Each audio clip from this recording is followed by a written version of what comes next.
मेरे विदेश जाने से एक दिन पहले मेरी बचपन की दोस्त ने मुझे वार्निंग दी थी कि मैं किसी को डेट न करूं और क्लासेस बंक न करूं और किसी से लड़ाई झगड़ा भी न करूं। फिर उसने चुपके से मेरे हाथ में एक कागज का टुकड़ा दिया और कहा कि जब भी मुझे उसकी याद आए तो मैं इसे खोलकर देख लूं। उस कागज पर उसने लिखा था कि जब मैं वापस आऊंगा तो हम दोनों शादी करेंगे। लेकिन जब मैं पढ़ने के लिए विदेश चला गया तो मैं एक सिस्टम से जुड़ गया और मुझे पता चला कि पीछे मेरी मजाक मजाक में तय हुई मंगेतर ने एक ऐसे लड़के को अपने पास रखा हुआ है जो बिल्कुल मेरी तरह दिखता है। कहानी के हिसाब से जब तक मैं वापस आता तब तक फीमेल लीड को उससे प्यार हो चुका होता।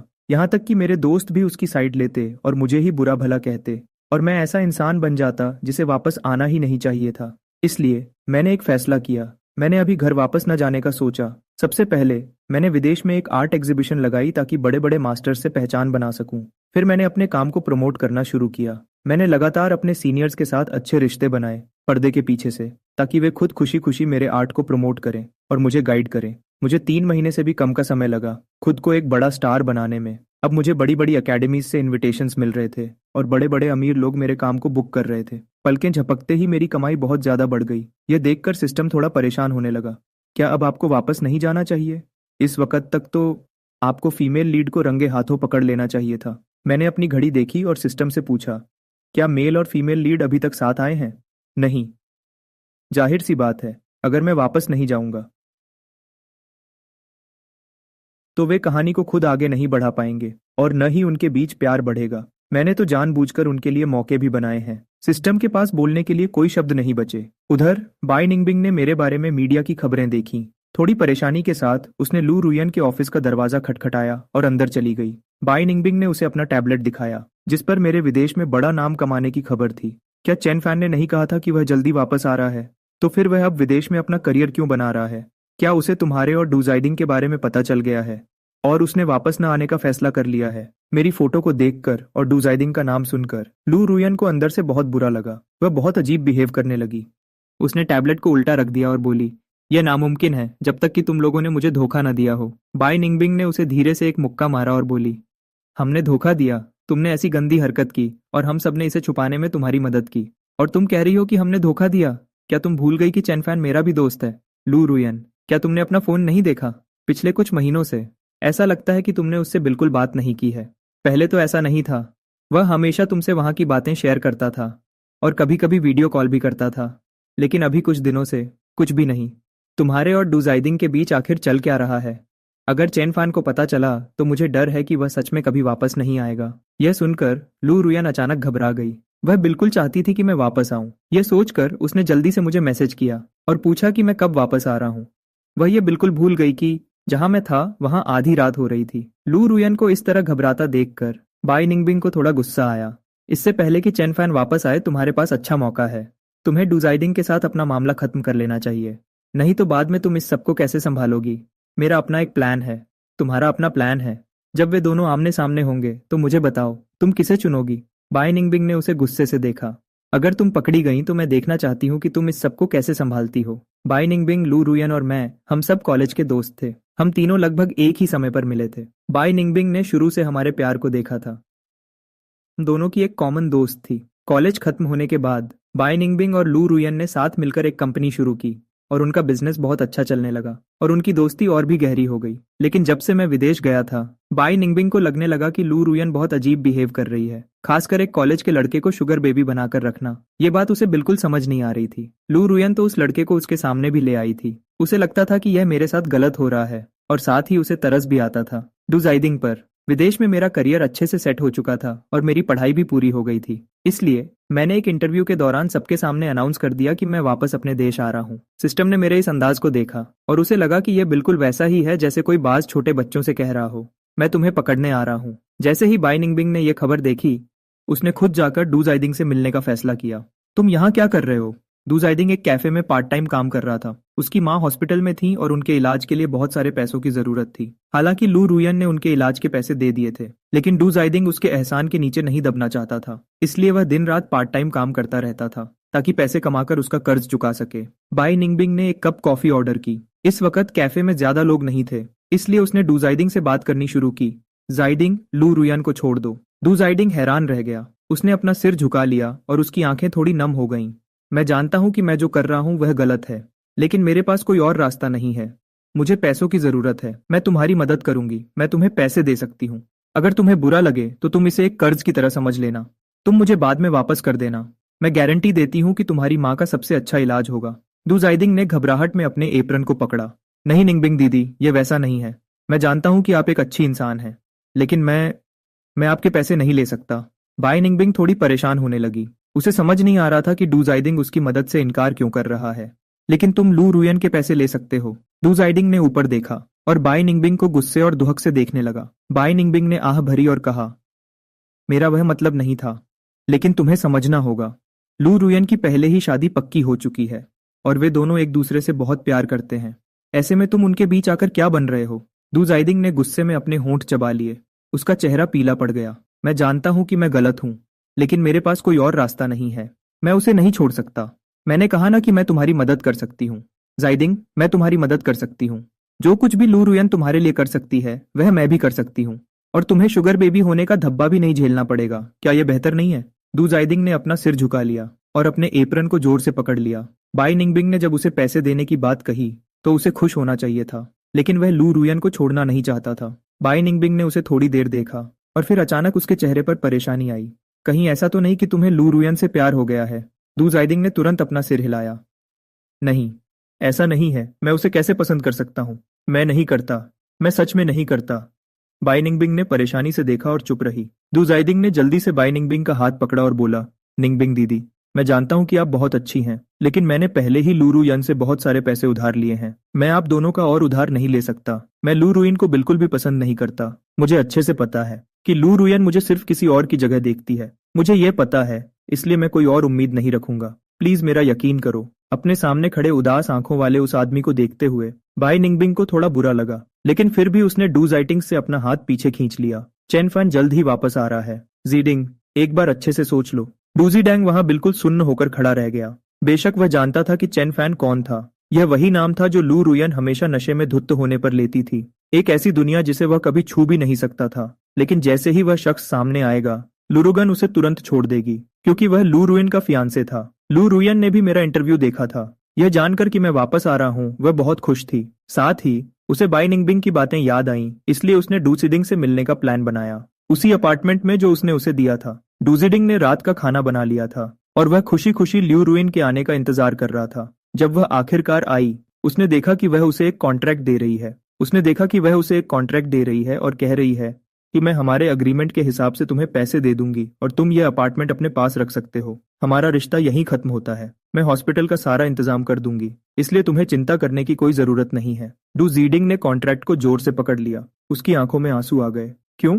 इस बात को न मानते हुए उसने पूछा। क्यों?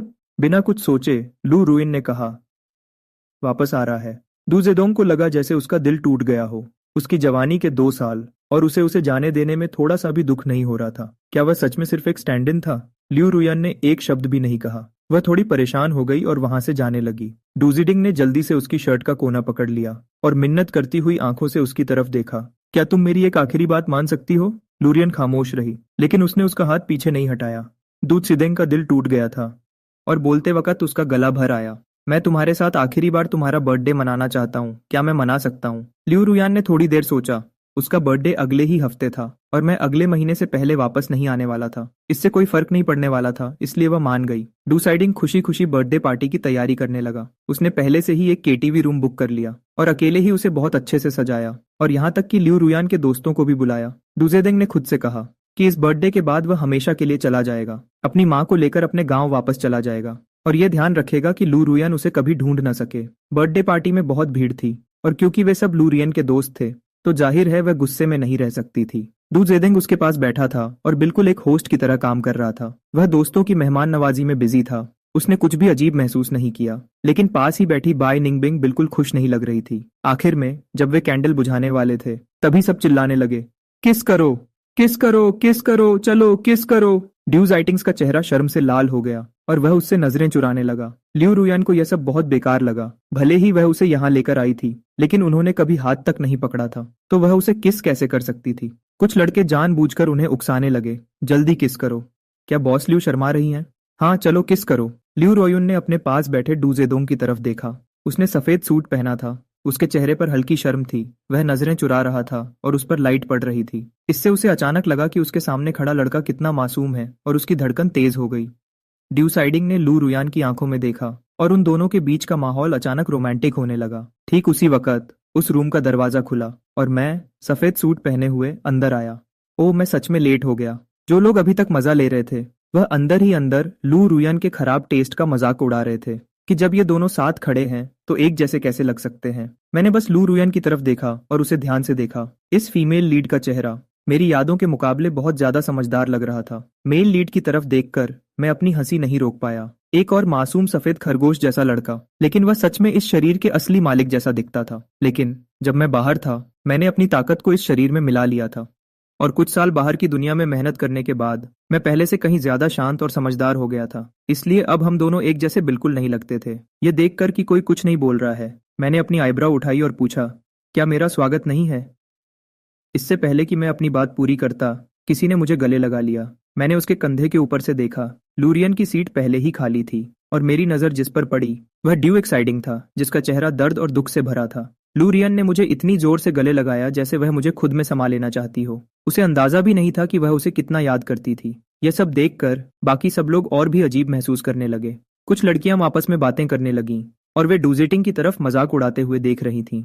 दोजादंग का लाल चेहरा तुरंत पीला पड़ गया। वह मुश्किल से खड़ा हो पा रहा था और लड़खड़ाते हुए कुछ कदम पीछे चला गया, इससे पहले कि बाई निंगबिंग उसे संभालती।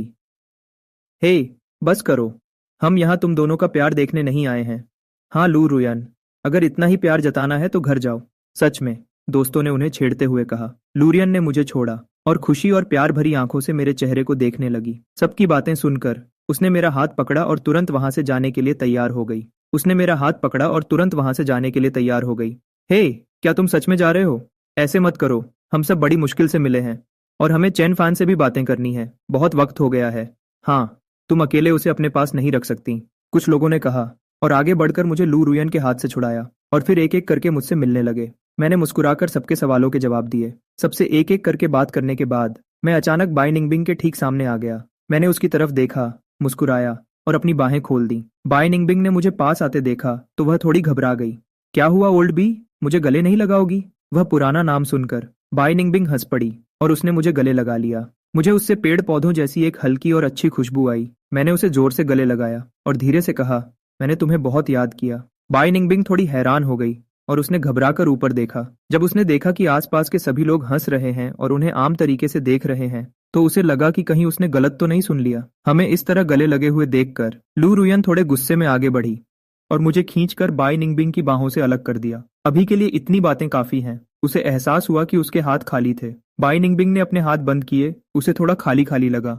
ओहो, किसी को जलन हो रही है। लू रुयान, तुम जलन में ऐसी हरकतें करते हुए बिल्कुल अच्छी नहीं लग रही हो। लू रुयान, तुम जलन में ऐसी हरकतें करते हुए बिल्कुल अच्छी नहीं लग रही हो। लू रुयान ने बिना कुछ बोले उन्हें गुस्से से देखा और बस मुझे जोर से पकड़ लिया, जैसे वह मुझे किसी और के पास नहीं जाने देना चाहती थी। उनकी मजाक की बातें सुनकर मैं मुस्कुराया, लेकिन मेरी नजर पहले ही दूसरी तरफ चली गई थी, उस लड़के पर जो ऐसा लग रहा था जैसे अभी रो पड़ेगा। मुझे नहीं लगता मैं इस दोस्त से पहले मिला हूँ।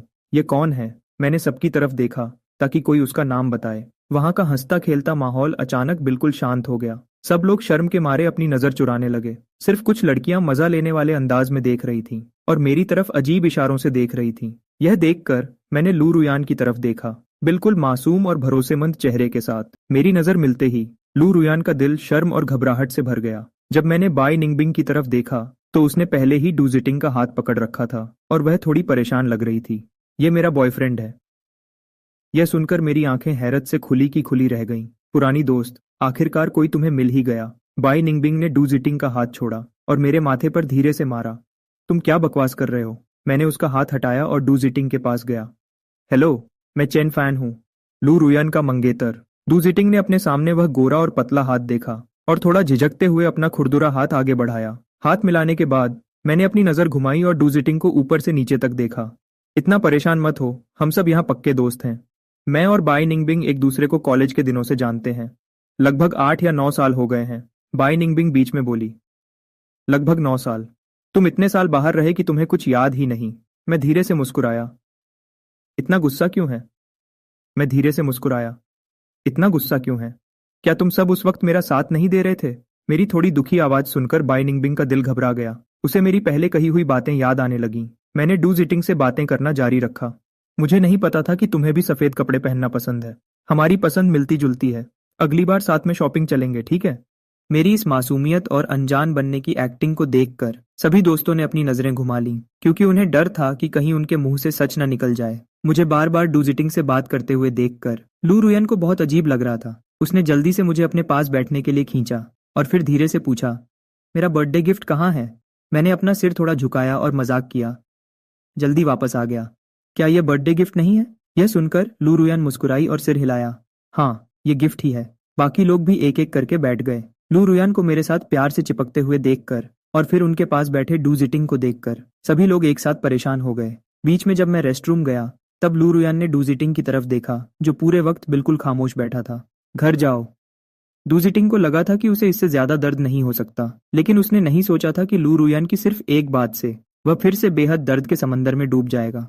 तुमने मुझसे वादा किया था। लू रुयन ने एक शब्द भी नहीं बोला। इस वक्त उसके लिए चेन फैन से ज्यादा जरूरी कुछ नहीं था। उसके चेहरे से डू जिटिंग यह बात समझ गया था। वह धीरे से हंसा। जब भी उसकी बात आती है तो बाकी सब बेकार हो जाता है ना? लू रुयन की खामोशी ही उसका साफ जवाब थी। डू जिटिंग की आंखों में आंसू आ गए। आसपास के कुछ दोस्तों ने उसे समझाने की कोशिश की, जिटिंग, तुम्हें अभी घर चले जाना चाहिए, नहीं तो अगर चेन फैन ने वापस आकर तुम्हें देख लिया तो। डू जिटिंग का चेहरा पीला पड़ गया। वह सच में इन लोगों को अपना दोस्त समझता था, क्योंकि वे लू रुयन के दोस्त थे। जब भी वह उनसे मिलता दिल से उनकी इज्जत करता था, उन सबका बर्थडे याद रखता था और उनके लिए अच्छे तोहफे लाता था। लेकिन जैसे ही चेन फैन वापस आया उन सब ने उसे तुरंत भगा दिया। उन सब ने उसे बाहर निकाल दिया। मैं नहीं जाऊंगा।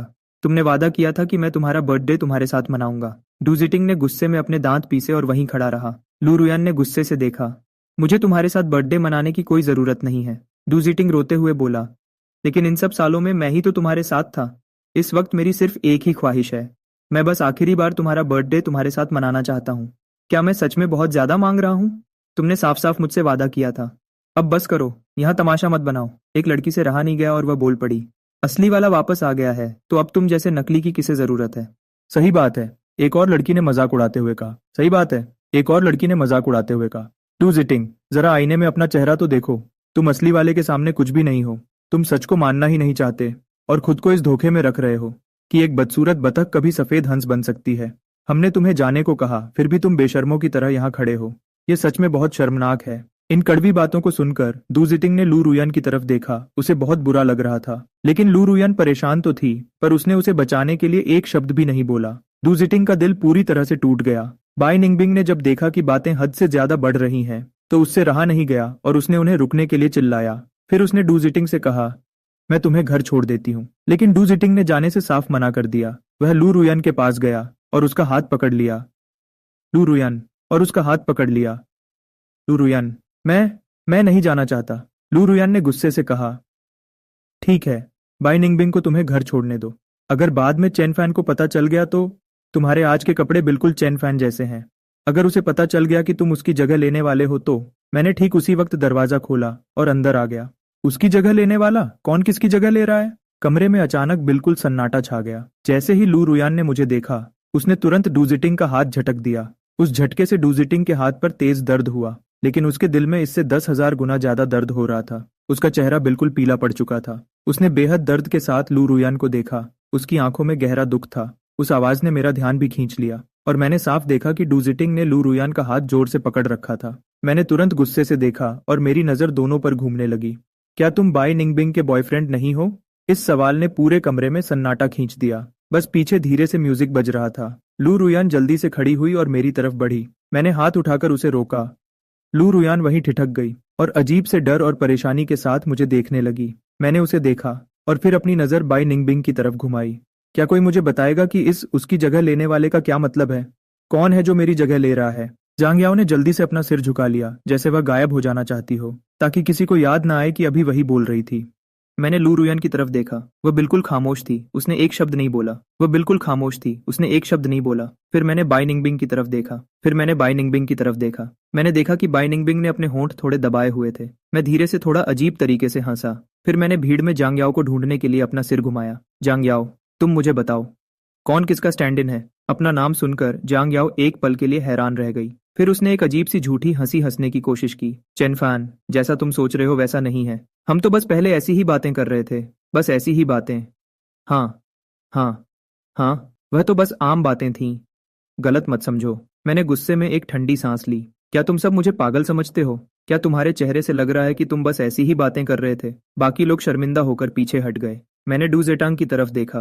क्यों ना हम यहाँ मिस्टर डू को ही बोलने दें। वह खुद ही हमें बताएं कि वह किसके बॉयफ्रेंड है। डू जेटांग का चेहरा गुस्से और शर्म से लाल हो गया, जैसे उसकी इज्जत को मिट्टी में मिला दिया गया हो। मैंने ऐसा दिखावा किया जैसे मैंने अभी अभी उसे देखा हो और देखा कि वह बिल्कुल मेरे जैसा दिखता है। तभी मैं सोचूं कि अंदर आते ही मुझे कुछ अजीब क्यों लगा था। बेबी, क्या यह सच में तुम्हारा बॉयफ्रेंड है? मैंने भीड़ के पीछे खड़ी बाई निंगबिंग की तरफ देखा। बाई निंगबिंग ने काफी देर तक अपने होंठ दबाए रखे और फिर ना में सिर हिला दिया। फिर उसने अपनी नजर लियू रुयान की तरफ घुमाई। तो फिर यह तुम्हारा बॉयफ्रेंड होगा? नहीं, तुम ही मेरे अकेले बॉयफ्रेंड हो। लियू रुयान ने जल्दी से इस बात से इनकार किया। तुम बेशर्म हो। मैंने अपना हाथ उठाया और लियू रुयान को एक थप्पड़ मार दिया। लियू रुयान का चेहरा एक तरफ घूम गया। डू जेटांग ने अपने हाथ से अपना मुंह बंद कर लिया। वह चिंता के साथ लियू रुयान को देखने लगा। बाकी सब भी उस थप्पड़ को देखकर हैरान और खामोश हो गए। You better explain yourself clearly. अपने माँ बाप को और मेरे माँ बाप को भी। इस सब गंदे कामों के बारे में जो तुम कर रही हो। मैं ही अंधा था जो तुम पर भरोसा किया। यह कहकर मैं घूम गया और सीधा बाहर की तरफ भाग गया। जियांग याओ अपनी सीट से तुरंत खड़ी हो गई। वह जल्दी से लियू रुयान के पास गई और उसे धक्का दिया। जल्दी करो और उसके पीछे जाओ। लियू रुयान आखिरकार होश में आई और मेरे पीछे भागी। मेरे पास पहुंचने के बाद वह लगातार सफाई देने लगी। मेरे और उसके बीच कुछ भी नहीं चल रहा है। मैंने तो उसका हाथ तक नहीं पकड़ा है। चेनफैन, मैं तुमसे भीख मांगती हूँ। ऐसे मत करो। क्या तुम मुझे माफ कर सकते हो? मुझसे सच में एक पल के लिए बेवकूफ़ी हो गई थी। प्लीज ऐसा मत करो। मैं तुमसे भीख मांगती हूँ। मुझे बस तुम्हारी बहुत याद आ रही थी, इसलिए मैं खुद को रोक नहीं पाई। मैंने अपने हाथों से अपने कान बंद कर लिए। मैं कुछ नहीं सुनना चाहता। लियू रुयान वहीं रुक गई और मुझे एक ठंडे चेहरे से देखने लगी। मैंने कभी खुद को इतना कमजोर और लाचार नहीं होने दिया था। लियू रुयान, चलो थोड़ा शांत हो जाते हैं। मुझे तो अब यह भी नहीं पता कि जो तुम कह रही हो वह सच है या झूठ। मेरा तुम पर से पूरा भरोसा उठ चुका है। मुझे सोचने के लिए थोड़ा वक्त चाहिए। चलो कुछ वक्त के लिए एक दूसरे से नहीं मिलते। लियू रुयान डर से कांप उठी। क्या तुम मुझे छोड़ने वाले हो? मैंने उसकी तरफ अपनी पीठ कर ली। मेरा दिल टूट चुका था। फिर तुम मुझसे क्या चाहती हो? मैंने पीठ घुमाई। मैं अंदर से टूट रहा था। तुम मुझसे क्या चाहती थी? मैंने तुम्हें अपना सब कुछ दे दिया और बदले में तुमने क्या किया? तुम किसी और के साथ चली गई। लियू रुयान, तुमने मुझे धोखा दिया है। लियू रुयान ने जल्दी से मुझे पीछे खींचा। मैंने ऐसा नहीं किया। मुझे पता है मुझसे गलती हुई है। प्लीज मेरा भरोसा करो। मुझे बस इस एक बार माफ कर दो, ठीक है? मैं तुमसे भीख मांगती हूँ। मैं तुमसे भीख मांगती हूँ। पहले तो मैंने खुद को छुड़ाने की कोशिश की, लेकिन फिर मैंने चुपचाप उसे खुद को गले लगाने दिया। चलो अभी थोड़ी देर के लिए शांत हो जाते हैं और अपने जज्बात को समझते हैं। तुम पहले अपनी इस अजीब मुश्किल को ठीक करो, हम उसके बाद बात करेंगे। लियू रुयान तुरंत मान गई। ठीक है, मैं उससे बात कर लूंगी। जब सब ठीक हो जाएगा तब हम बात करेंगे। मुझे वादा करो तुम मुझे एक और मौका दोगे। मैंने एक पल के लिए सोचा और फिर हाँ में सिर हिला दिया। बाय निंगबिंग दू जेटांग को उसके घर छोड़ने गई और उसके बाद ही वह अपने अपार्टमेंट वापस आई। रास्ते में उसके दिमाग में बस मेरी वही टूटी हुई हालत घूम रही थी। बाय निंगबिंग का दिल दुख रहा था। उसे पहले ही लियू रुयान को ऐसा कुछ नहीं करने देना चाहिए था। जैसे ही वह अपने अपार्टमेंट के दरवाजे पर पहुंची, बाय निंगबिंग ने अपने दरवाजे के सामने एक इंसान को बैठे हुए देखा। उसकी सफेद शर्ट ठंडी हवा में थोड़ी कांप रही थी। बाय निंगबिंग ने अपनी सांस रोक ली। उसे यकीन नहीं हो रहा था और उसने अपनी आंखें झपकाईं। वह सफेद परछाई वहां से गायब नहीं हुई। मैंने ऊपर देखा और बाय निंगबिंग को हैरानी से खड़े देखा। मैं खड़ा हुआ, लेकिन काफी देर से बैठे रहने की वजह से मेरे पैर सुन्न हो गए थे और मैं लड़खड़ा गया और मैं सीढ़ियों से नीचे गिरने लगा। बाय निंगबिंग जल्दी से मुझे बचाने के लिए भागी। मैं कमजोरी से बाय निंगबिंग के गले लग गया और धीमी आवाज में शिकायत करने लगा, तुम अभी तक कहाँ थी? इस वक्त बाय निंगबिंग को बहुत पछतावा हो रहा था। उसे डू जेटांग को घर छोड़ने नहीं जाना चाहिए था। जब उसने अपने गले लगे इंसान के ठंडे हाथ महसूस किए, बाय निंगबिंग घबरा गई। उसने जल्दी से मुझे जोर से गले लगा लिया और बार बार माफी मांगते हुए मुझे अपार्टमेंट के अंदर ले गई। मैं तुम्हें बाद में एक चाबी दे दूंगी। अगली बार तुम खुद ही अंदर आ जाना। तुमने मुझे एक कॉल तक नहीं किया। अगर तुम कॉल करते तो मैं सीधा वापस आ जाती। बाय निंगबिंग ने धीरे से कहा और मुझे सोफा पर बिठा दिया। वह जल्दी से कमरे में गई एक कंबल लेने और उसे मेरे ऊपर लपेट दिया। फिर तुरंत किचन में गई थोड़ा पानी उबालने के लिए। मैं अपना सिर झुकाकर सोफा पर बैठा रहा और बहुत उदास दिख रहा था। पानी उबलते वक्त बाय निंगबिंग बार बार सोफा पर बैठे मुझे देख रही थी। उसकी आंखों में मेरे लिए बहुत दर्द था। सिस्टम ये सब देखकर कुछ समझ नहीं पा रहा था। होस्ट, बाय निंगबिंग तो एक साइड कैरेक्टर लड़की है। तुम उसके घर क्यों भाग आए? मैंने अपना सिर झुकाए रखा। ठंड की वजह से मेरे गाल लाल हो गए थे और मेरी आंखें भी लाल हो चुकी थीं। सिस्टम की बात सुनकर मेरे होंठों पर एक हल्की सी हंसी आ गई। क्या तुमने नहीं कहा था कि अगर कहानी थोड़ी बदल भी जाए तो कोई बात नहीं? तो अब मुझे उससे इसकी कीमत तो वसूलनी ही होगी। सिस्टम हैरान रह गया। कीमत वसूलनी होगी? किसी दोस्त को धोखा देने की कोई सजा न मिले, ऐसा कैसे हो सकता है? मुझे उसे इस बात का पछतावा करवाना ही होगा। असली कहानी में बाई निंगबिंग असली होस्ट और लियू रुयान दोनों की दोस्त थी। फिर भी लियू रुयान को धोखा देते हुए और दो लोगों के साथ रिश्ता रखते हुए देखकर न तो उसने उसे रोका और न ही असली होस्ट को इस बारे में बताया। इससे भी बुरा यह हुआ कि जब असली होस्ट वापस आया और उससे डुजेटांग को दुख पहुंचा तो उसने असली होस्ट को ही वापस आने के लिए गलत ठहराया। मैं हंसा। मैं किसी और को खुद पर उंगली कैसे उठाने दे सकता हूँ? मैं हंसा। मैं किसी और को खुद पर उंगली कैसे उठाने दे सकता हूँ? जाहिर है मुझे खुद को सही साबित करना होगा और दूसरों पर उंगली उठानी होगी। बाई निंगबिंग ने मुझे पानी का ग्लास दिया। मैं कुछ कहने ही वाला था, लेकिन समझ नहीं आ रहा था कि बात कैसे शुरू करूं। पता नहीं क्यों इस वक्त बाई निंगबिंग बिल्कुल भी लियू रुयन का नाम नहीं लेना चाहती थी। मैंने गर्म पानी का एक घूंट लिया ताकि मेरा शरीर थोड़ा गर्म हो सके और फिर मैंने ऊपर बाई निंगबिंग की तरफ देखा। जैसे ही बाई निंगबिंग ने मुझे देखा, उसे लगा जैसे वह मेरी आंखों में खो गई हो, जो आकाशगंगा की तरह शांत थी। वह खोई हुई सी मुझे घूरती रही और बिना वहां से गए ध्यान से मेरे सामने नीचे बैठ गई। तुम्हें कब से पता था? बाई निंगबिंग होश में आई और उसकी मुझसे आंखें मिलाने की हिम्मत नहीं हुई। उसने अपनी नजर चुराने के लिए अपना सिर घुमाया। मैं तुरंत उसकी हिचकिचाहट समझ गया। मैंने यकीन के साथ कहा, तुम्हें शुरू से ही पता था। बाई निंगबिंग ने मेरी तरफ देखा। उसकी आंखों में पछतावा और दुख साफ दिख रहा था। तो तुम्हें सब पता था, लेकिन तुमने मुझे नहीं बताया। तुमने उल्टा उसकी झूठ बोलने में मदद की। बाई निंगबिंग ने अपने होंठ दबाए। मुझे माफ कर दो। मैंने अपना सिर झुका लिया। बाई निंगबिंग, क्या हम अब भी दोस्त हैं? बाई निंगबिंग ने जल्दी से कहा, हाँ बिल्कुल, हम हमेशा दोस्त रहेंगे। मैंने ऊपर उसकी तरफ देखा। मेरी आंखों में निराशा साफ दिख रही थी। फिर पिछले 2 सालों में जो भी मैसेजेस मैंने तुम्हें भेजे थे, क्या तुमने मुझे एक बार भी बताने के बारे में सोचा? बाई निंगबिंग ने अपना सिर झुका लिया। उसने सोचा तो था, लेकिन वह मुझे उदास नहीं करना चाहती थी। उसे अच्छी तरह याद था कि जब मैं अपने सपने पूरे करने जा रहा था तो मेरी आंखों में कितनी चमक थी। वह चमक, अगर इस वजह से मैं अपने सपने छोड़ देता तो बाई निंगबिंग सोच भी नहीं सकती थी कि मुझे कितना पछतावा होता। मुझे अब जवाब मिल गया है। मैंने पानी का ग्लास नीचे रख दिया। मैंने निंगबिंग को एक तरफ किया और जाने के लिए खड़ा हो गया। यह देखकर बाई निंगबिंग ने जल्दी से मेरा हाथ पकड़ लिया। तुम कहाँ जा रहे हो? मैं उसकी तरफ देखने के लिए पीछे मुड़ा। मेरी आंखें दुख से भरी हुई थीं। बाई निंगबिंग, क्या तुम अब भी वही बाई निंगबिंग हो जिसे मैं जानता था? मेरी आंख के कोने से आंसू निकलते हुए देखकर बाई निंगबिंग ने मुझे जोर से गले लगा लिया। मुझे माफ कर दो, प्लीज उदास मत हो। यह सब मेरी गलती है। मुझे उसे शुरू से ही रोक देना चाहिए था।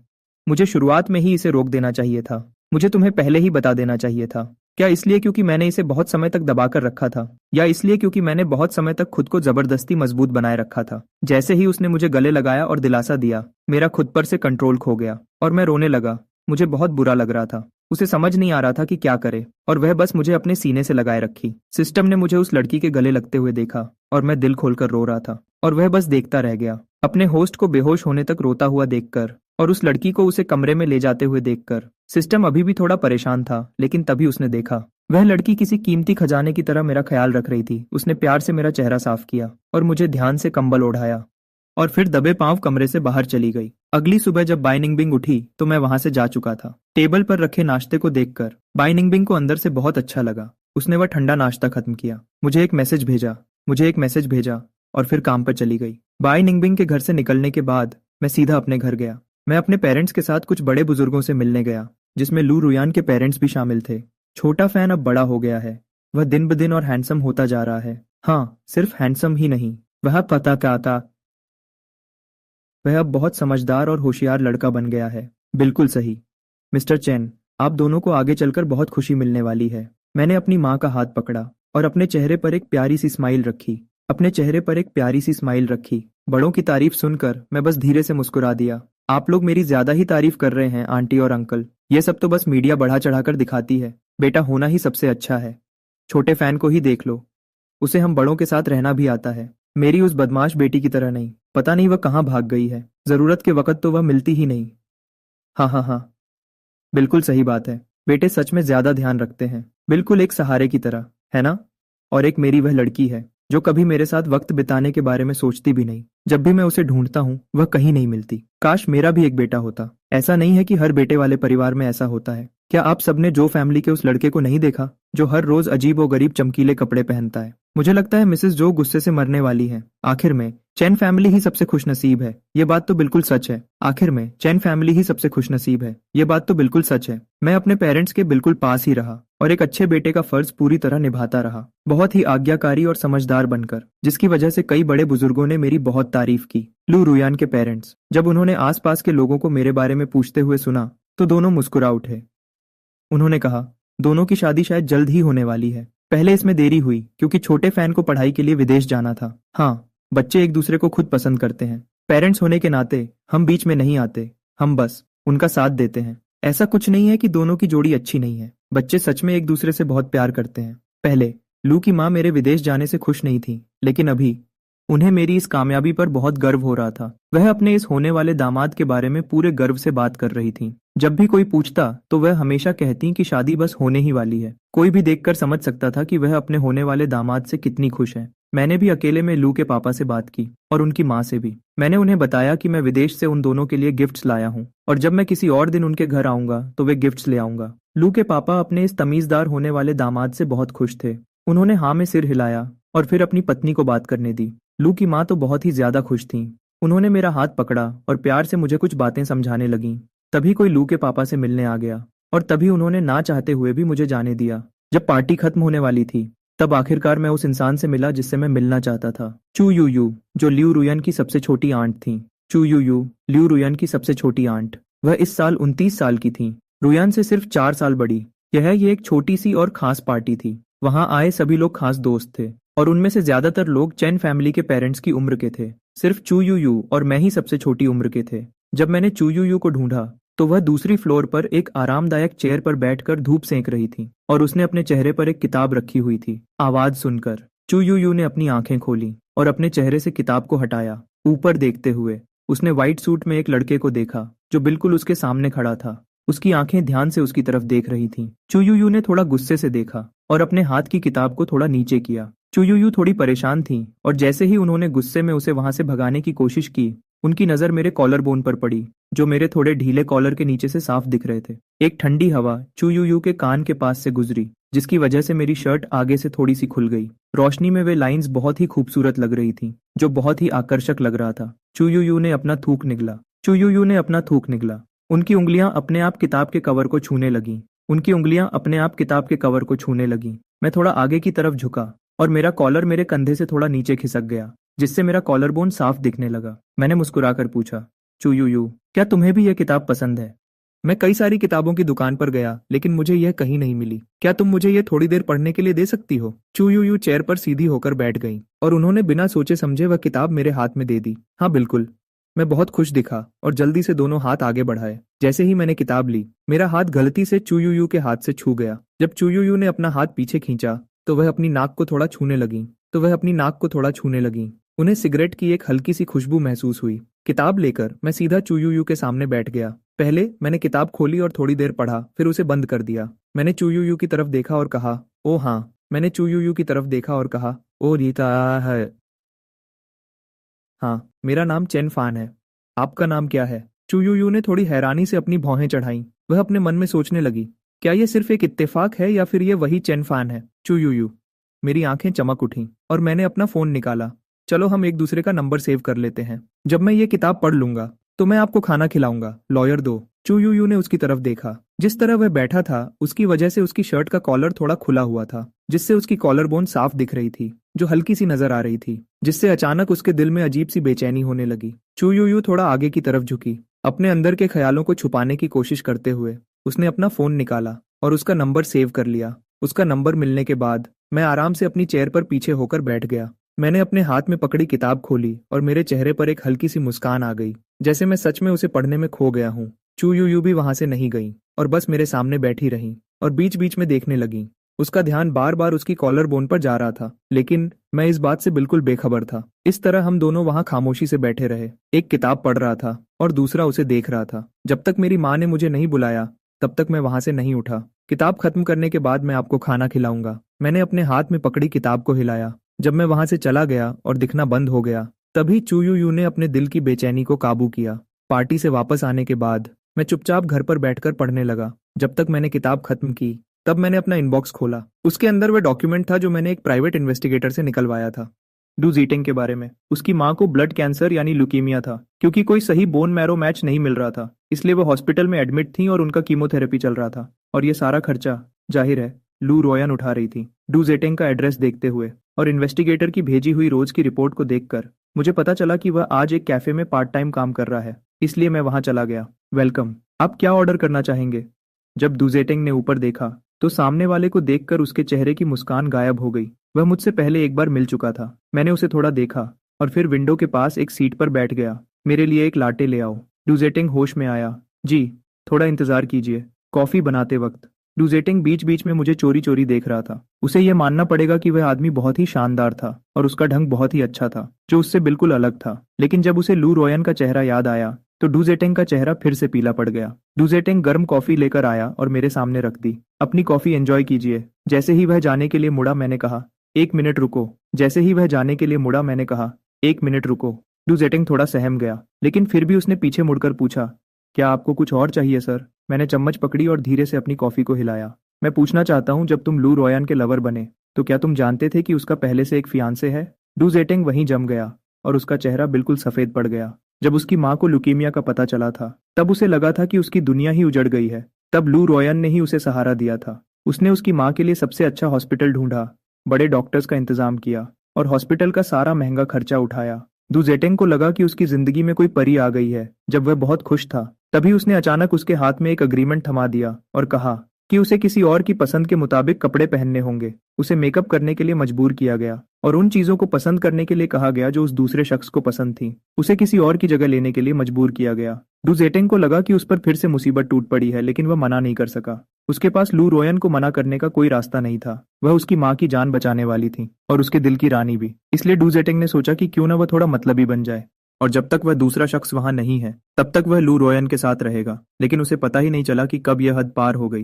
लू रोयन उसके साथ और भी अच्छा बर्ताव करने लगी। वह उसे अपने दोस्तों और बहनों से मिलवाने ले जाने लगी और वह खुद भी उस पर पूरी तरह निर्भर होने लगा। अगर मैं बीच में न आता तो डुजेटिंग को लगता कि वही सच में अकेला है जो लू रोयन के दिल में रहता है। उसे इस हाल में देखकर अब मेरे लिए समझने को बचा ही क्या था। मैं मजाक उड़ाते हुए हंसा। तो तुम अच्छे से जानते थे कि लू रोयन का पहले से एक फियांसे है, फिर भी तुम उसके लवर बनने के लिए तैयार हो गए? डुजेटिंग का चेहरा बिल्कुल सफेद पड़ गया। उसकी आंखें लाल हो गईं, जैसे किसी ने उसकी इज्जत को मिट्टी में मिला दिया हो। लेकिन मैंने उससे सवाल पूछना बंद नहीं किया।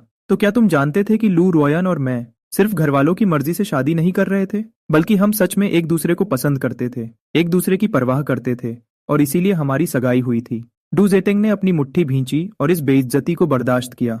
उसके दिमाग में अचानक एक पुरानी बात याद आई, जब लू रोयन उसके पास नशे में आई थी और उसके मुंह से बार बार चेन फैन का नाम निकल रहा था। अभी अभी एक कस्टमर को सर्व करने के बाद याओ छिन डुजेटिंग से बात करने जा रही थी, लेकिन उसे वहां बिल्कुल सफेद चेहरे के साथ खड़ा देखकर उसने अपनी भौहें सिकोड़ी। जैसे ही वह आगे बढ़ने वाली थी, उसने उस कस्टमर के मुंह से लू रोयन का नाम सुना। उस आदमी के कपड़ों को देखकर, जो महंगे ब्रांड्स के थे, याओचिन को लगा कि वह कोई अमीर घर का लड़का है जो लू रोयन को पसंद करता है और यहाँ उसके ऑफिशियल बॉयफ्रेंड डुजेटिंग से झगड़ा करने आया है। इसलिए उसने जल्दी से लू रोयन को फोन किया। जब लू रोयन ने फोन उठाया तो वह बाई निंगबिंग के साथ थी। लू रोयन के चेहरे के अजीब भाव देखकर बाई निंगबिंग ने तुरंत पूछा कि क्या बात है। लू रोयन ने अपनी भौहें सिकोड़ी जब याओचिन ने फोन पर बताया कि कोई डुजेटिंग को परेशान कर रहा है। बाई निंगबिंग का चेहरा थोड़ा खराब हो गया। तुमने अभी तक उससे अपना रिश्ता पूरी तरह खत्म नहीं किया है। लू रोयन का चेहरा भी उतर गया। उसने उस दिन डुजेटिंग से साफ साफ बात करने का प्लान बनाया था, लेकिन किसने सोचा था कि अचानक उसकी माँ की तबीयत और खराब हो जाएगी। उसके पास उसके साथ एक और रात रुकने के अलावा कोई रास्ता नहीं था। जो बातें वह कहना चाहती थी वह कभी कह ही नहीं पाई। लू रोयन के चेहरे को देखकर बाई निंगबिंग का चेहरा भी गुस्से से लाल हो गया। मुझे मत बताना कि तुम वहां जाने का सोच रही हो। मुझे डर है कि वह डुजेटिंग का कजिन है। लू रोयन ने अपना चेहरा सीरियस बना लिया। बाई निंगबिंग पहले एक बार डुजेटिंग के कजिन से मिल चुकी थी, जो एक बेकार जुआरी था, जो अक्सर डुजेटिंग से पैसे मांगने आता रहता था और कभी कभी उसे पीटता भी था। मैं तुम्हारे साथ चलूंगी। वह कैफे जहां डुजेटिंग पार्ट टाइम काम करता था, वह लू रोयन की कंपनी से ज्यादा दूर नहीं था। लगभग 10 मिनट की ड्राइव के बाद दोनों कैफे के सामने पहुंच गए। डुजेटिंग और मैं अभी भी एक दूसरे के सामने खड़े थे। मिस्टर डू, मेरी फियांसे को अकेला छोड़ने के लिए आपको क्या चाहिए? डुजेटिंग का चेहरा बिल्कुल सख्त हो गया था। उसने काफी देर तक अपने एप्रन को जोर से पकड़े रखा और आखिर में दबे स्वर में बोला, मुझे माफ कर दीजिए। उसने काफी देर तक अपने एप्रन को जोर से पकड़े रखा और आखिर में दबे स्वर में बोला, मुझे माफ कर दीजिए मिस्टर चैन, मुझे सच में पैसों की जरूरत है। मैंने गुस्से से देखा। मिस्टर चैन, मुझे सच में पैसों की जरूरत है। मैंने गुस्से से देखा। तुम्हें कितने पैसे चाहिए? मैं तुम्हें दे सकता हूँ। दूर से देखते हुए याओ चिन ने देखा कि डू सितेंग रोने ही वाला था और वह जल्दी से भागकर वहां आई। मेरी तरफ देखकर मुस्कुराते हुए उसने कहा, हे हैंडसम, क्या आप कुछ और ऑर्डर करना चाहेंगे? मैंने उस पर एक नजर डाली, फिर उसे इग्नोर करते हुए सीधा डू सितेंग को घूरने लगा। मिस्टर मिस्टर डू सिटेंग को सीधा घूरते हुए, मिस्टर डू, वैसे भी तुम लियू रुयान के साथ सिर्फ पैसों के लिए हो। मैं तुम्हें वह पैसे दे सकता हूँ। मैं बस चाहता हूँ कि तुम उससे बहुत दूर रहो। डू सितेंग ने अपना सिर झुका लिया और उसकी आंखों में आंसू आ गए। यह सुनकर याओ चिन का गुस्सा अचानक भड़क उठा। उसे अमीर लोगों से सख्त नफरत थी, जो हमेशा पैसों के दम पर दूसरों को परेशान करते हैं। हे, तुम ये क्या बकवास कर रहे हो? क्या पैसे से प्यार खरीदा जा सकता है? हमारा डू सिटेंग प्रेसिडेंट लियू के साथ पैसों के लिए नहीं है, समझ गए? उन दोनों के बीच सच्चा प्यार है। तुम होते कौन हो? तुम्हें किसी के ऑफिशियल बॉयफ्रेंड को जाने के लिए कहने का क्या हक है? डू सितेंग ने घबराहट में याओ चिन की आस्तीन खींची। मैंने मजाक उड़ाते हुए कहा, ऑफिशियल बॉयफ्रेंड? क्या तुम सबको यही बताते घूम रहे हो? याओ चिन को वह मजाक उड़ाने वाला तरीका बिल्कुल पसंद नहीं आया और उसने एक कदम आगे बढ़कर डू सितेंग के सामने खड़ी हो गई। हे, तुम खुद को समझते क्या हो? थोड़े से गंदे पैसे होने का मतलब ये नहीं कि तुम जो चाहो वह कर सकते हो।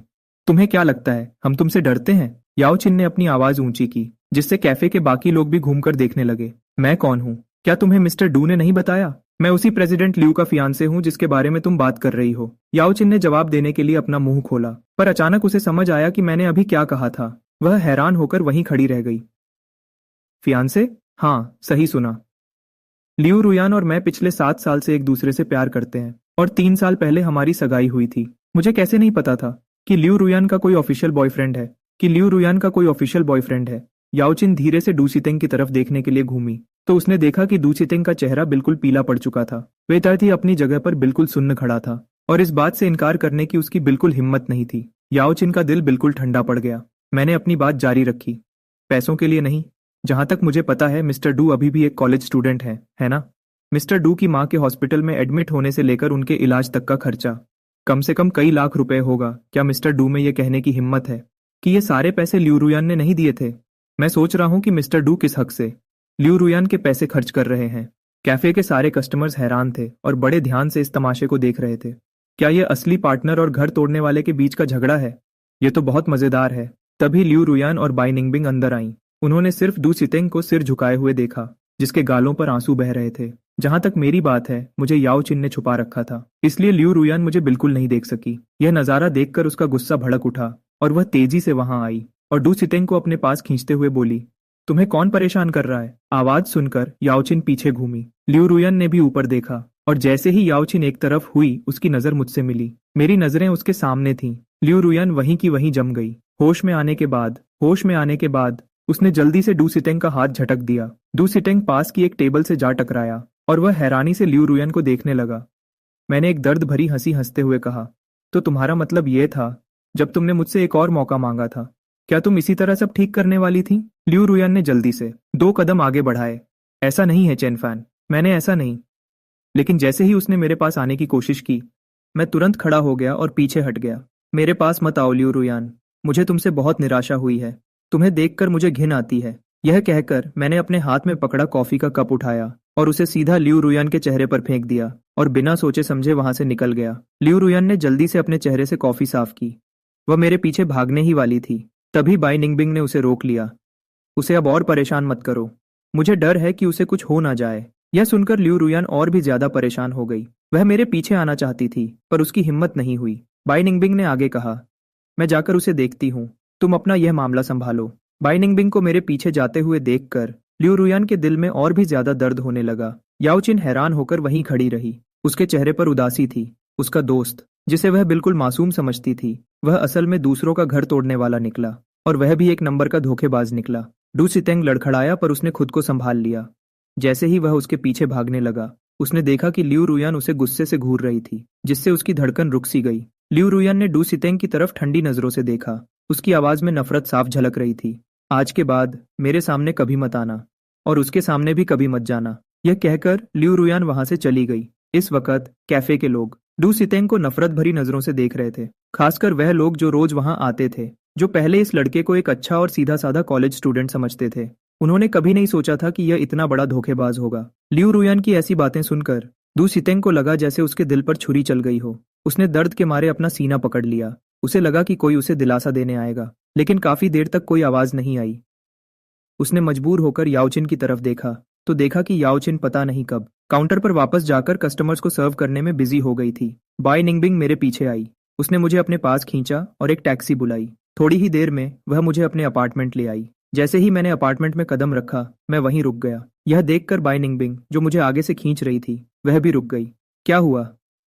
मैंने खुद को उसके गले लगा लिया ताकि वह मुझे संभाल सके और दिलासा दे सके।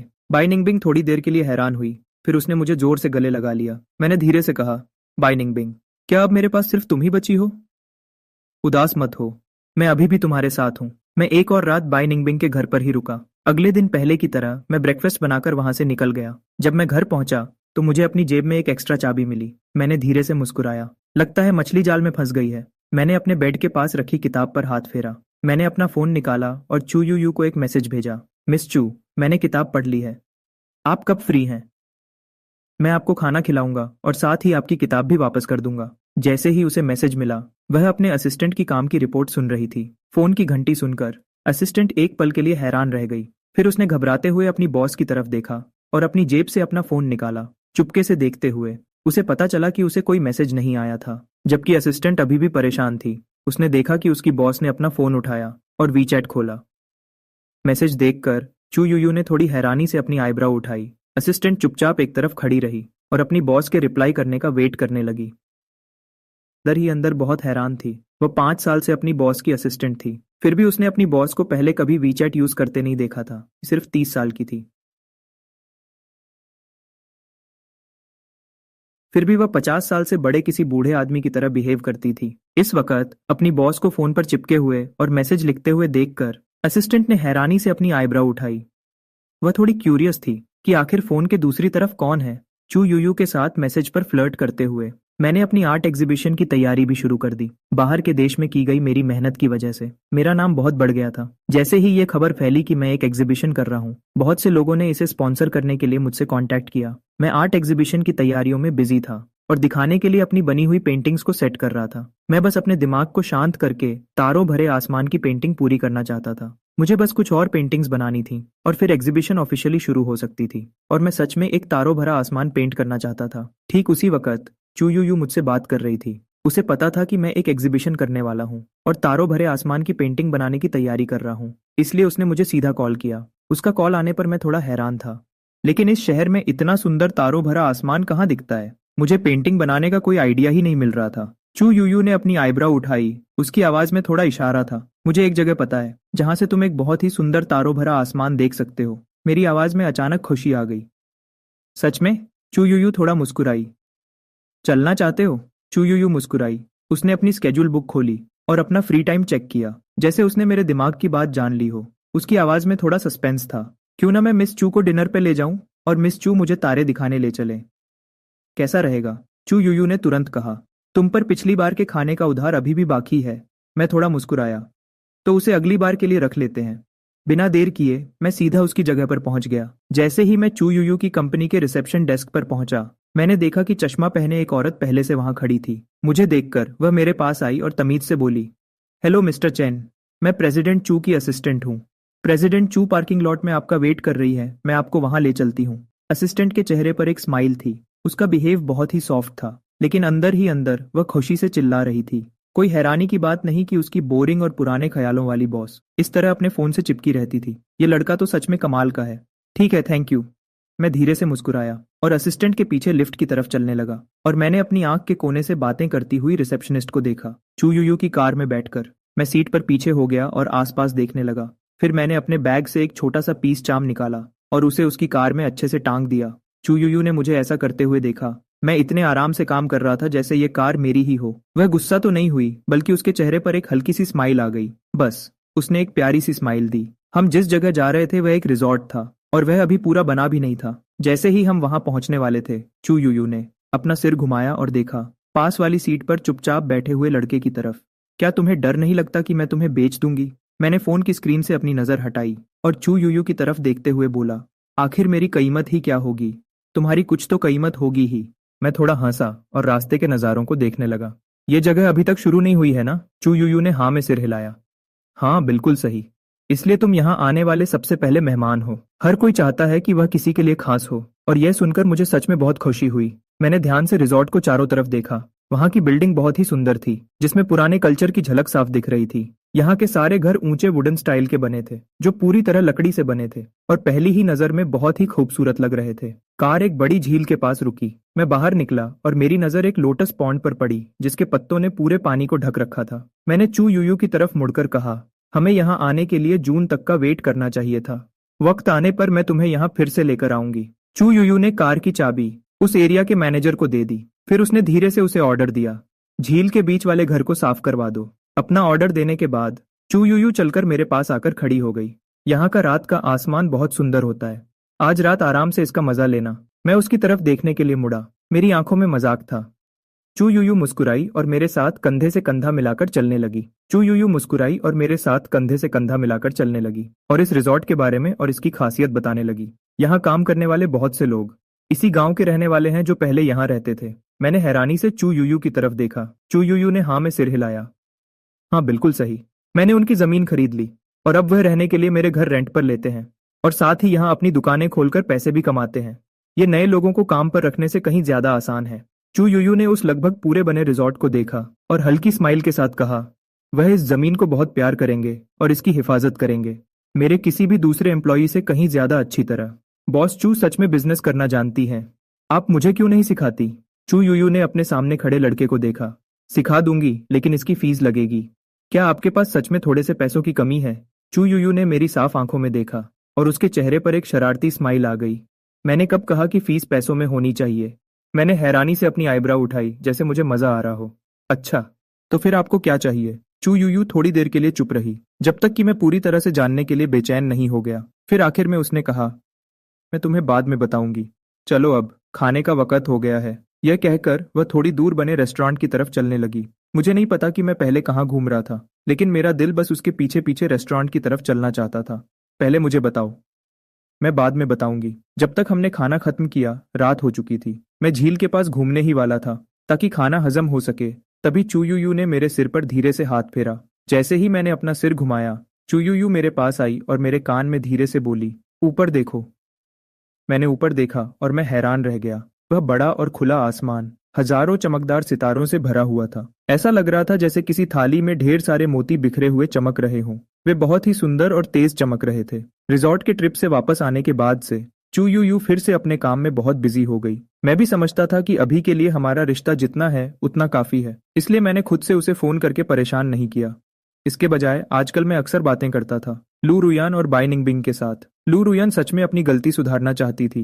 वह मेरे अपार्टमेंट पर लगातार फूल भेजती रहती थी, हर एक दिन, बिना इस बात की परवाह किए कि मैं जवाब देता हूँ या नहीं। वह सुबह शाम मुझे मैसेज करती, मेरा हाल चाल पूछती और अपना प्यार दिखाती। अपने फोन पर ढेर सारे मैसेजेस आते हुए देखकर मैंने थोड़ी त्योरी चढ़ाई। मैंने फोन की स्क्रीन बंद की और अपनी पेंटिंग बनाना जारी रखा। मैं एग्जीबिशन के लिए अपनी आर्ट तैयार कर रहा था। सच तो ये है कि मुझे देश वापस आए काफी समय हो गया था। मेरे माँ बाप ने देखा कि मैं अभी तक लू फैमिली के घर नहीं गया हूँ, तो उन्हें थोड़ा शक होने लगा कि कुछ गड़बड़ है, और उन्होंने मुझसे कहा कि मैं जल्दी से लू फैमिली के बड़ों से मिलने जाऊं और दोनों परिवारों के बीच एक डिनर का प्लान बनाऊं। कोई और रास्ता न होने के कारण मुझे उनकी बात माननी ही पड़ी। मैं उन तोहफों को लेकर चल दिया जो मैं विदेश से लाया था और गाड़ी चलाकर लू फैमिली के विला की तरफ निकल गया। चैन और लू परिवार के घर वैसे भी एक दूसरे से ज्यादा दूर नहीं थे। गाड़ी से वहां पहुंचने में सिर्फ आधा घंटा लगा। जाने से पहले मैंने जानबूझकर लू के मम्मी पापा को फोन करके बता दिया था। मुझे अच्छे से पता था कि वह ये बात लू रुयान को जरूर बताएंगे, और जहां तक बात है कि लू रुयान घर पर होगी या नहीं, मुझे इस बात से कोई फर्क नहीं पड़ता था। यंग मास्टर चैन आए हैं। जैसे ही नौकर ने मुझे अंदर आते देखा, उसके चेहरे पर एक बड़ी सी मुस्कान आ गई। उसे अभी भी कुछ साल पहले की वह बड़ी सगाई की पार्टी अच्छे से याद थी, और उसे पूरा यकीन था कि यंग मास्टर चैन और उनकी बेटी की जोड़ी जन्नत में बनी है। अंकल लू, क्या मिस्टर और मिसेस लू घर पर हैं? हाँ हाँ, वे घर पर ही हैं। कृपया अंदर आइए। मैं तोहफे के डिब्बे लेकर अंदर गया और एक नजर घुमाते ही मैंने देखा कि लू की मम्मी लिविंग रूम में बैठकर टीवी देख रही हैं। नमस्ते आंटी। मेरी आवाज सुनकर लू की मम्मी तुरंत अपनी जगह से खड़ी हो गईं और उन्होंने अपना चल रहा सीरियल पॉज करना भी नहीं भूला और जल्दी से मेरा स्वागत करने आई। अरे वाह, तुम्हारा यहाँ आना ही हमारे लिए बहुत बड़ी बात है। तुम्हें ये तोहफे लाने की क्या जरूरत थी? तुम तो बहुत अच्छे हो। मैंने प्यार से मुस्कुराया और अपने हाथ के तोहफे उन्हें देते हुए कहा, आंटी, ये आपके लिए एक छोटा सा तोहफा है। जब मैंने विदेश में ये रेशम का स्कार्फ देखा तो मुझे तुरंत लगा कि ये सिर्फ आपके लिए ही बना है, इसलिए मैं वापस आने से पहले इसे खास तौर पर आपके लिए खरीद लाया। जो रेशम का स्कार्फ मैं लाया था वह एक बड़े ब्रांड का था जो यहाँ आसानी से नहीं मिलता। ये देखकर कि इसका रंग उनका पसंदीदा बैंगनी रंग था, लू की मम्मी खुशी से मुस्कुराने लगी। तुम कितने अच्छे हो, इतनी दूर रहकर भी तुमने मुझे याद रखा। मैंने एक सीधे साधे बच्चे की तरह कहा, मैं आपको कैसे भूल सकता हूँ। मैं अंकल के लिए भी एक तोहफा लाया हूँ, वे ऊपर अपने कमरे में हैं, अभी नीचे आते ही होंगे। पिछली बार जब हम मिले थे तो मैं तुम्हें ढंग से देख नहीं पाई थी। तुम इतने कमजोर क्यों लग रहे हो? क्या वहां का खाना तुम्हें पसंद नहीं आया? सब ठीक था, बस कभी कभी मुझे घर के खाने की याद आती थी। हम दोनों लिविंग रूम में बैठकर काफी देर तक बातें करते रहे। लू के पापा अभी तक नीचे नहीं आए थे। लू के पापा अभी तक नीचे नहीं आए थे। तभी लू रुयन बाहर से अंदर आई। लू की मम्मी ने अपनी बेटी के हाथ में फूलों का एक बड़ा सा गुलदस्ता देखा और उसे छेड़ते हुए बोली, तुम इतनी बार घर आई हो। और उसे छेड़ते हुए बोली, तुम इतनी बार घर आई हो और मैंने कभी तुम्हें अपनी माँ के लिए फूल खरीदते नहीं देखा। जैसे ही इसे पता चला कि तुम यहाँ हो, ये तुरंत फूल लेकर भागी चली आई। सच ही कहते हैं, पति मिलते ही लड़की अपनी माँ को भूल जाती है। लू रुयान मेरे पास आई और उसने वह सुंदर गुलदस्ता मुझे दे दिया, वहां बैठी लू की मम्मी के सम्मान के लिए। मैंने न चाहते हुए भी उसे ले लिया, लेकिन जैसे ही मैं घूमा मैंने एक झूठी मुस्कान के साथ वे गुलाब लू की मम्मी के हाथ में थमा दिए और कहा, तो क्यों ना मैं ये फूल आपको ही दे दूं, ताकि आपको थोड़ी खुशी मिले आंटी। लू की मम्मी, जो थोड़ा गंभीर बनने की कोशिश कर रही थी, मेरी बात सुनकर खुशी से खिल उठी। उन्होंने कहा, सच में एक बेटा होना कितना अच्छा होता है। मैंने मुस्कुराते हुए जवाब दिया, मेरे मम्मी पापा ने कहा है कि आज रात हमारे दोनों परिवार साथ में डिनर करेंगे, क्योंकि लू रुयान अब वापस आ गई है। तो क्यों ना हम अभी ही चलें ताकि आसानी हो। लू की मम्मी ने हाँ में सिर हिलाया और गुलदस्ते को टेबल पर रखते हुए बोली, मैं ऊपर जाकर इसके पापा को बुला लाती हूँ। जैसे ही लू की मम्मी सीढ़ियों के पीछे चली गईं, मेरे चेहरे की मुस्कान भी उनके साथ ही गायब हो गई। लू रुयान अचानक मेरे सामने घुटनों के बल बैठ गई और उसने मेरा हाथ जोर से पकड़ लिया। मैंने 2-3 बार अपना हाथ छुड़ाने की कोशिश की, पर नहीं छुड़ा पाया, इसलिए मैंने उसे वैसे ही छोड़ दिया। मेरा अब उसके साथ कोई रिश्ता नहीं है।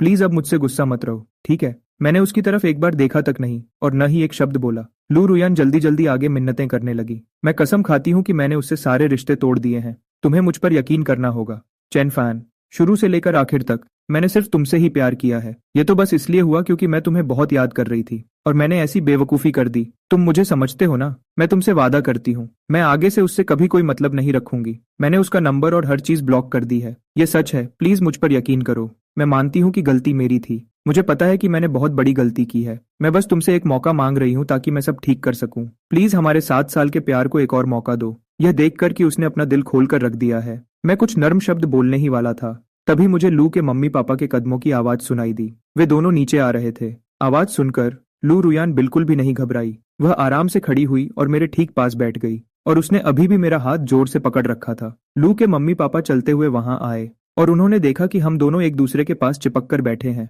हाथ पकड़े हुए और एक दूसरे के प्यार में डूबे हुए हैं। लू की मम्मी ने अपना मुंह छुपाकर धीरे से हंसा, जबकि लू के पापा ने अपना चेहरा गंभीर रखने की कोशिश की, पर उनकी आंखों की खुशी छुपाए नहीं छुप रही थी। मैंने तुरंत लू रुयान का हाथ झटक दिया और जल्दी से खड़े होकर लू के पापा को नमस्ते किया। लू के पापा ने समझते हुए सिर हिलाया और हालचाल पूछा। लू रुयान भी खड़ी हो गई और बोली, चले मम्मी, आप पापा की गाड़ी में बैठो, तुम मेरे साथ चलो। किसी ने इस बात पर कोई एतराज नहीं किया, इसलिए हम सब एक साथ निकल गए। मैं चुपचाप आगे की सीट पर बैठ गया। यह एहसास चू यू यू की गाड़ी में बैठने से बिल्कुल अलग था। उस समय मैं खुद को आजाद और आरामदायक महसूस कर रहा था। मेरा दिमाग शांत था और मैं आराम से बैठा था, लेकिन इस वक्त मेरा चेहरा बिल्कुल ठंडा और गुस्से में था। यह साफ दिखाने के लिए कि मैं अभी भी गुस्से में हूँ। मैं सीट पर पीछे हो गया और अपना चेहरा खिड़की के बाहर कर लिया और मैंने लू रुयान की तरफ एक बार भी नहीं देखा। मैंने सुना है कि तुम एक आर्ट एग्जीबिशन करने वाले हो, क्या तुम्हें किसी चीज में मेरी मदद चाहिए? लू रुयान बार बार बात शुरू करने के लिए नए नए टॉपिक्स ढूंढने की कोशिश कर रही थी। मैं गाड़ी की खिड़की से बाहर आते जाते लोगों की भीड़ को देख रहा था। मेरा दिमाग थोड़ा खोया खोया सा था। कभी कभी लगता है कि यह दुनिया कितनी बड़ी है और मैं इतना छोटा हूँ कि कोई भी मुझे पूरी तरह भूल सकता है। और कभी कभी ऐसा भी लगता है जब मुझे इस दुनिया में अपने होने पर ही शक होने लगता है। भले ही मैं अपनी सोचों में खोया हुआ था, लेकिन मैं लू रुयान को जवाब देना नहीं भूला। कोई जरूरत नहीं है। मेरी आवाज में एक अजीब सी ठंडक और बेरुखी थी। लू रुयान थोड़ी परेशान और अनकंफर्टेबल हो गई, लेकिन फिर भी उसने ध्यान से बात बढ़ाने के लिए कुछ और बातें शुरू की। लेकिन बदले में उसे सिर्फ मेरी तरफ से धीमी और बेमन की आवाजें ही मिली। हम डिनर के लिए रेस्टोरेंट पहुंच गए। गाड़ी का दरवाजा खोलने से ठीक पहले मैंने आखिरकार अपना सिर घुमाया और सीधा लू रुयान की तरफ देखा। लू रुयान, वादे सिर्फ कहने के लिए नहीं होते। तुमने मुझसे एक मौका देने की भीख मांगी थी, तो अब तुम्हें इसे सच में करके दिखाना होगा। मुझे तुम्हारा पक्का इरादा साफ साफ दिखना चाहिए, ताकि मैं देख सकूं कि तुम सिर्फ मीठी बातें नहीं कर रही बल्कि सच में बदल सकती हो, समझी? लू रुयान एक पल के लिए हैरान रह गई। इस 7 साल पुराने रिश्ते को मैं भी इस तरह अधूरा नहीं छोड़ना चाहता। मुझे उम्मीद है कि तुम मुझे फिर से निराश नहीं करोगी। यह कहकर मैंने अपनी सीट बेल्ट खोली, दरवाजा खोला और गाड़ी से बाहर निकल गया। डिनर के टेबल पर दोनों परिवार इस बात से बच नहीं सके और उन्होंने हम दोनों की शादी के बारे में बात करना शुरू कर दिया। पहले तो इसलिए रुका था क्योंकि चेन फैन बाहर पढ़ाई कर रहा था, लेकिन अब जब वह वापस आ गया है तो क्यों ना हम कोई अच्छा दिन देखकर पहले शादी करवा दें। हाँ, ये सही है, उन्हें दूर रखने से तो अच्छा ही है। अब जब दोनों एक साथ हैं तो हमें सच में शादी की तैयारी शुरू कर देनी चाहिए। सही बात है, अब दोनों की उम्र भी बढ़ रही है। ये उनकी शादी की ही उम्र है। आपके रिश्ता अब दोनों छोटे नहीं रहे, अब सही वक्त आ गया है। लू रुयान के पापा ने हम दोनों बच्चों की तरफ देखा। तुम दोनों का क्या कहना है? मैंने धीरे से अपने होंठ थोड़े गीले किए और कहा, मुझे लगता है कि यह थोड़ी जल्दबाजी होगी। अभी जल्दबाजी शब्द मेरे मुंह से पूरी तरह निकला भी नहीं था कि लू रुयान ने मेरी बात बीच में ही काट दी। हम पूरी तरह से अपने माता पिता के फैसले को मानेंगे। मैंने गुस्से से अपना सिर घुमाया और लू रुयान की तरफ देखा। उसके चेहरे पर एक प्यारी सी मुस्कान थी और उसने टेबल के नीचे से मेरा हाथ जोर से पकड़ लिया। मैंने जानबूझकर अपना हाथ छुड़ाने की कोशिश की, लेकिन जब मैं अपना हाथ नहीं छुड़ा पाया तो मैंने गुस्से में अपनी तेवरी चढ़ाई। पर आखिर में मैं खामोश रहा और मैंने मना नहीं किया। मेरी आंखों में जो गुस्से की ठंडक थी वह धीरे धीरे पिघलने लगी थी। यह देखकर कि मैंने शादी से इनकार नहीं किया, लू रुयान अपनी खुशी रोक नहीं पाई। उसके चेहरे पर पिछले कई दिनों के बाद सबसे सच्ची और प्यारी मुस्कान आई थी। दोनों परिवार के माता पिता ने हम दोनों बच्चों को देखा, जहां एक ने शर्म से अपना सिर झुका लिया था और दूसरी अपने पार्टनर को एक प्यारी सी मुस्कान से देख रही थी। और बिना कुछ कहे सब लोग खुशी से हंस पड़े। फिर उन्होंने आगे शादी की बातें शुरू कर दी। मैंने चेक किया है, अगले महीने शादी के लिए कुछ बहुत अच्छे दिन हैं। अगले महीने तो बहुत जल्दी हो जाएगा, हमें तैयारी का वक्त नहीं मिलेगा। ये बात तो सही है। तो फिर जुलाई में करते हैं। जुलाई का महीना अच्छा है और मौसम भी ठंडा होता है। जब तक मुझे घर छोड़ा गया तब तक मुझे बिल्कुल अंदाजा नहीं था कि दोनों परिवारों ने शादी की क्या तारीख तय की है। दोनों परिवारों ने शादी की बातों को बिल्कुल नहीं छुपाया, इसलिए यह खबर जल्दी ही बहुत से लोगों तक पहुंच गई। बाई निंगबिंग इस वक्त एक बार के प्राइवेट रूम में बैठकर शराब पी रहा था। बाई निंगबिंग एक बार के प्राइवेट रूम में बैठकर शराब पी रहा था। उसे अच्छी तरह पता था कि इस वक्त उसके जज्बात बिल्कुल काबू में नहीं हैं, लेकिन वह खुद को रोकना नहीं चाहता था। वह बस खुद को बहने देना चाहता था। जब जांग याओ अंदर आया और उसने बाई निंगबिंग को अपना गम भुलाने के लिए अकेले शराब पीते देखा तो वह थोड़ा हैरान हो गया। दोस्त, तुम्हें क्या हुआ है? बाई निंगबिंग ने थोड़ा सा अपना मुंह बनाया। हाँ, आखिर उसे क्या हुआ था? लू रुयान और मेरी शादी हो रही थी।